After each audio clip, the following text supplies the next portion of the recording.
Hey guys, it is day 3 of the Mindfulness Minute, and today I want to talk about breathing exercises. So this is a vast area of mindfulness. It is rooted in many of the Eastern philosophies, and many of which I'm not even familiar with. But what I do understand is that there are certain types of breaths in terms of how you hold your mouth, the way the air goes in and out of your nose and mouth, breathing through your teeth.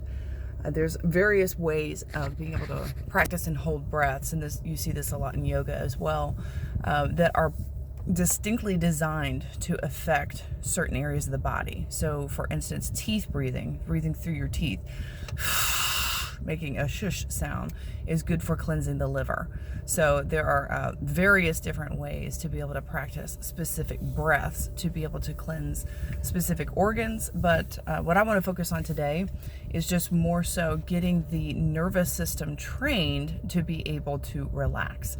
So from a neurobiological standpoint, what this means is we're taking the sympathetic nervous system, which is responsible for activation, keeping you alert, concentration, and focus, so that if there is a potential threat, you're able to act on it very quickly. So your nervous system, the sympathetic nervous system is oftentimes the one that is activated. The parasympathetic nervous system is the opposite of that. It's the one that brings everything down. It's responsible for the calming mechanisms and getting you to a more serene state of mind and body. So the reason why we do breathing exercises at my practice during our meditation and EMDR is because we're one, training the mind and the body to be able to relax, when so often just trying to tell yourself to relax is not enough. It just isn't.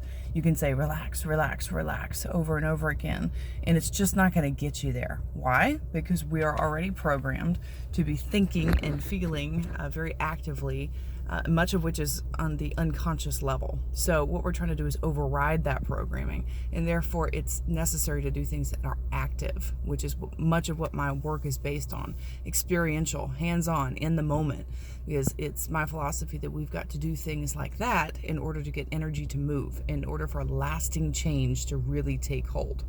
So the exercise that I want to do today is breathing in for 6 counts, holding it for 3, and then breathing out for 6. And you do this typically, I'd say, for a series of 10, but really you're trying to get to a place of noticing when you feel organically more relaxed. You start to feel a physical letting go of your senses, of your muscles, of the tension in your body.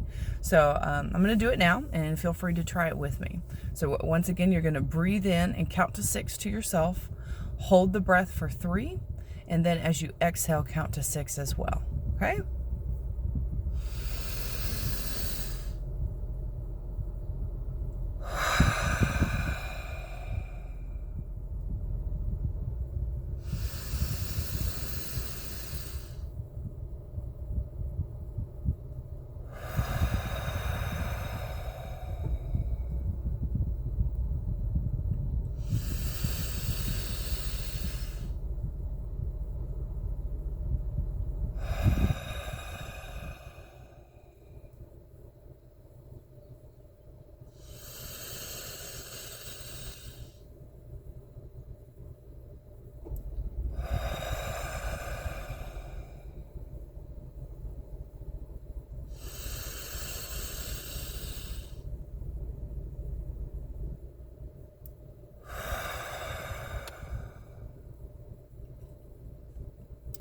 So I just did that for a few counts, a few series, and I was waiting for it to organically hit me. And as you can tell, my voice has already softened.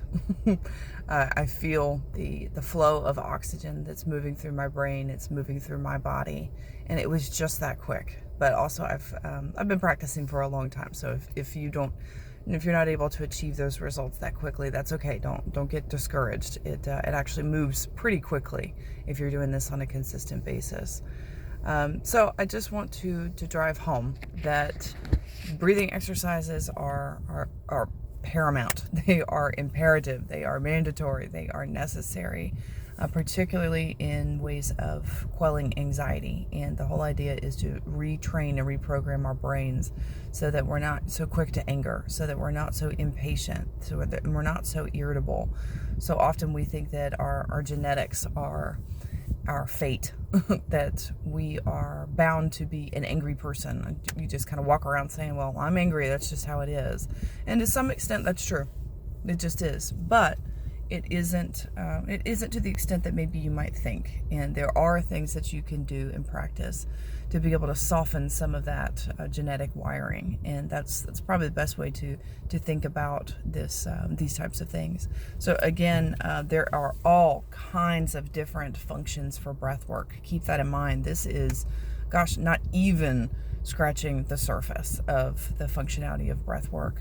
But just wanted to give you guys an introduction, and I'd like to hear about your experiences. Please go practice. Tell me what you experience. What are your difficulties? What do you like? What do you not like? Leave them in the comments, and you're also welcome to contact me directly. Call me, 704-778-6141, or you can email me at Ashley, ASHLEY, at bluesagecounselingandwellness.com, all spelled out, or go to my website at www.bluesagecounselingandwellness.com. That's day 3.